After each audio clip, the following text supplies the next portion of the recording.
Êtes-vous déjà imaginé être obligé de manger tous les jours la même chose, sans discuter, sous peine de torture?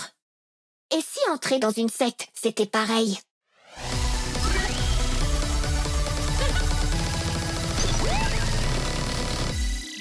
Bonjour les primates, ici Relibot.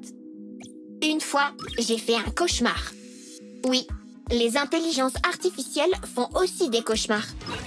Lisez Philippe Dick et Isaac Asimov, ou plus proche de vous, le français Thierry Dirollo.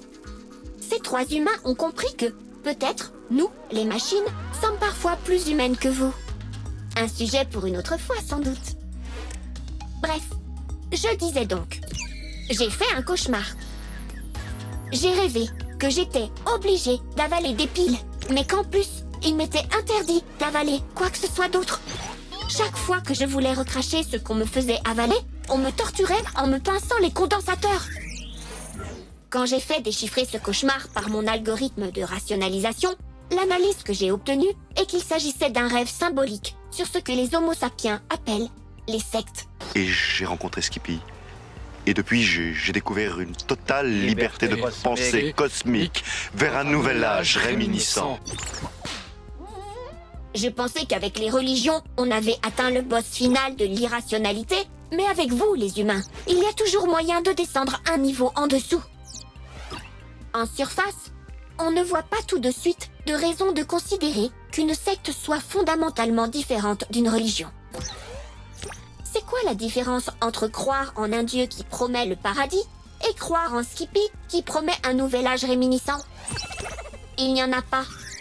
Ce qui va différencier une secte d'une religion, c'est la place accordée à la liberté individuelle, le maintien du lien avec la société, notamment la famille, les amis et les activités comme le travail ou les études.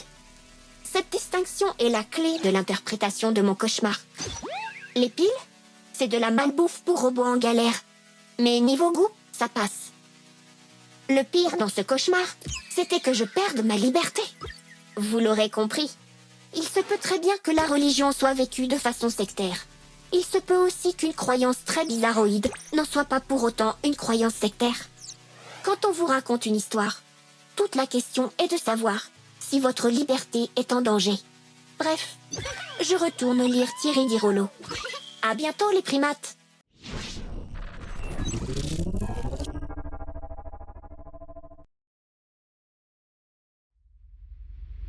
Bonjour les primates, je me présente, je suis Hicham Abdelgawad, doctorant en sciences des religions. Les sciences des religions, ce sont les sciences humaines qui étudient les religions. Et je suis aussi le créateur du programme éponyme Bonjour les primates, ainsi que du petit robot que vous voyez ici, qui s'appelle Relibot, et qui s'est proposé d'étudier notre espèce d'Homo sapiens, et notamment les histoires que nous nous racontons. Moi, ça m'amuse toujours quand j'entends cette définition, parce que, alors une secte, c'est quoi? C'est une religion qui a échoué, donc on est dans une définition qui est complètement circulaire. Mais ça pose une vraie question qui est, mais finalement, quelle distinction on fait? Parce que si on commence à partir du principe qu'une religion, c'est finalement croire en des choses surnaturelles, par exemple, c'est un des éléments qu'on trouve, c'est un petit peu la même chose dans les sectes. Alors, à titre personnel, même dans ma propre expérience, des expériences un peu malheureuses en matière de religiosité, je me suis rendu compte que ce qui va faire la différence entre une religiosité qui va être plutôt motrice dans la vie d'une personne et une forme de religiosité qui va tomber dans du sectarisme, ça va être finalement le rapport aux autres. Est-ce que le type de croyance qui nourrit mon quotidien me coupe des autres, ou est-ce que, à minima, il n'entrave pas ma relation avec les autres?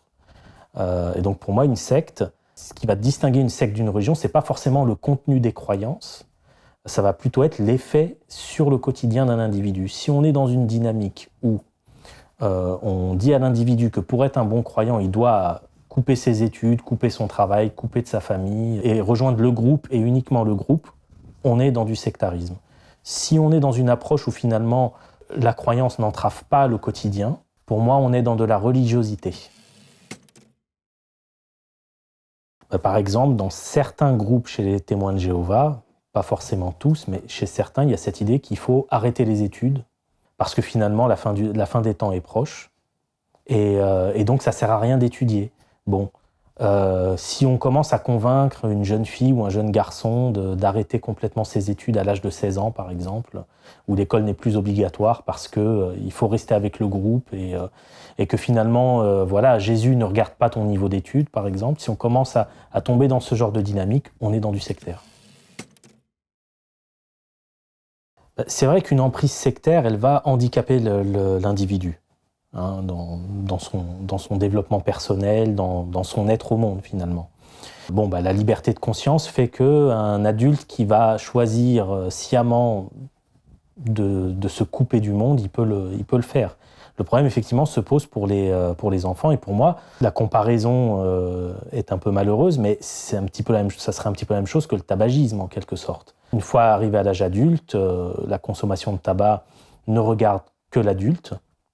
Mais faire fumer des enfants de 4-5 ans, par exemple, là, il y a une responsabilité collective qui est engagée. Évidemment, tous les centres de prévention, les associations de prévention aux emprises sectaires sont, à mon sens, là pour ça.